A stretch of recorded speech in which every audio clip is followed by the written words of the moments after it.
नमस्कार दोस्तों, बेबाक भाषा के election watch ground report Lucknow से आपका स्वागत है। उत्तर प्रदेश की राजधानी लखनऊ दरअसल क्या सियासी संकेत दे रही है, यह जानना बहुत दिलचस्प है, क्योंकि पिछली बार की तरह इस बार भी यानी 2019 की तरह 2024 में भी किस तरफ जाएगी राष्ट्रीय राजनीति, इसका बड़ा बोझ है उत्तर प्रदेश के ऊपर। 2019 में जिस तरह से भगवा लहर चली थी और जिस तरह से उसने एक अहम भूमिका अदा की थी मोदी सरकार के दोबारा ताजपोशी में, क्या इस बार भी वही किरदार होगा? लेकिन इस बार मामला फर्क दिखाई दे रहा है और इसकी सबसे पहली और बड़ी तस्वीर यह है आपकी स्क्रीन पर।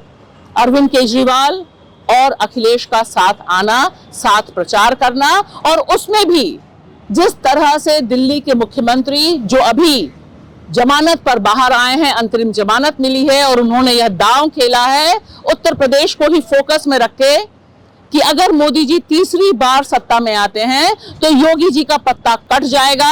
योगी आदित्यनाथ जी को अगर ये लोग जीत गए तो योगी आदित्यनाथ जी को 2 से 3 महीने के अंदर उत्तर प्रदेश के सीएम पद से हटा दिया जाएगा। और तो और साथ ही साथ फिर उन्होंने दोहराया उत्तर प्रदेश की सरजमी पर भी कि किस तरह से दरअसल इस बार प्रधानमंत्री मोदी नहीं अमित शाह होंगे। तो मोदी जी ने तय कर लिया है कि अमित शाह जी को वो अपना वारिस बनाएंगे और अमित शाह जी अगले साल 17 सितंबर को देश के प्रधानमंत्री बनाने का उन्होंने तय किया है मोदी जी ने।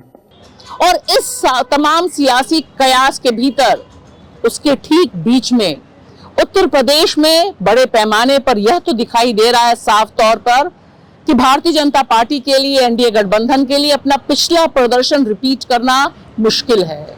इंडिया गठबंधन और समाजवादी पार्टी पिछले जैसा बुरा प्रदर्शन नहीं करेगी, लेकिन यहां पर भी बहुजन समाज पार्टी क्या करेगी, किधर जाएगी, इसे लेकर एक बड़ा यक्ष प्रश्न बना हुआ है।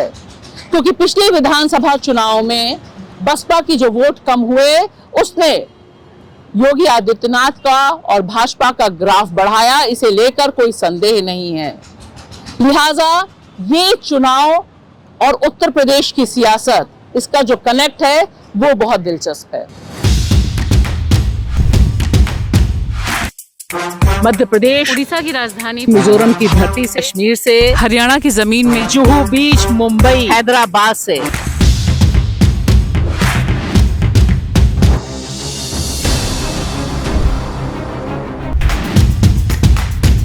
और इसी क्रम में देखिए कि जिस तरह से इन चुनावों के ठीक पहले या इस चुनाव के दौरान गुजरात से ठाकुर लॉबी की जो एक नाराजगी शुरू हुई, उसने राजस्थान को प्रभावित किया और उत्तर प्रदेश के एक हिस्से में भी उसी तरह का क्यासबाजी चल रही है।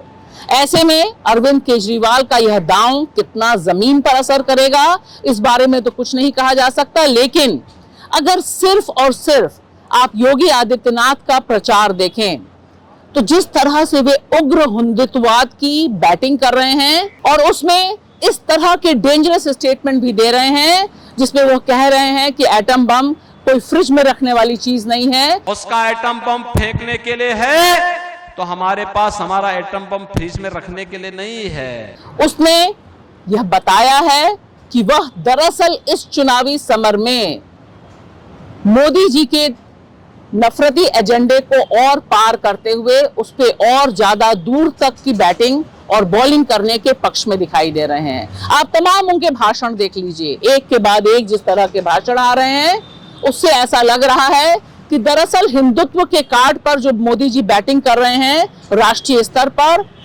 उसमें उन्हें लग रहा है योगी आदित्यनाथ को कि उनकी बैटिंग और दूर तक जानी चाहिए। ऐसे में सबसे बड़ा सवाल ये है कि यहाँ की जो 80 सीटें हैं उनको लेकर जो कवायद चल रही है और जिस तरह से इंडिया गठबंधन ने अपनी मजबूत दावेदारी पेश की है, क्या वह जमीन पर कोई गुल खिला पाएगी? क्या वोटों में तब्दील हो पाएगी ये नाराजगी? क्योंकि उत्तर प्रदेश के एक अच्छे खासे हिस्से में नौजवानों के भीतर और उन बेल्ट के भीतर जहां से लोग सेना में जाते हैं, अग्निवीर एक मुद्दा बना हुआ है। नौजवानों की नौकरी एक मुद्दा बनी हुई है, बेरोजगारी एक मुद्दा बनी हुई है। ऐसे में चाहे कानपुर की घटना हो जहां पर एक सब्जी बेचने वाला भारतीय नागरिक सुसाइड करता है, या फिर ग्रेटर नोएडा में उत्तर प्रदेश पुलिस की बर्बरता का जो नजारा हमारे सामने आया है। कल मेरे भाई को टालाए थी ये, इन्होंने मुझसे रिश्वत मांगी, लगे 5 लाख रुपए दे दो। मेरे 50,000 रुपए ने रात दे दिए, 1,000 रुपए इन्होंने दारू को मांगे और फिर 4.5 लाख रुपए मिलके मैं सुबह दे दूंगा। इन्होंने कहा तेरे भाई को सुबह छोड़ देंगे और इन्होंने फांसी लगा के मार दिया इन्होंने। यह सब योगी और मोदी के पक्ष में जिस तरह की बैटिंग की अपेक्षा थी उसे काउंटर कर पाएगा कि नहीं, यह देखना बहुत दिलचस्प होगा। शुक्रिया।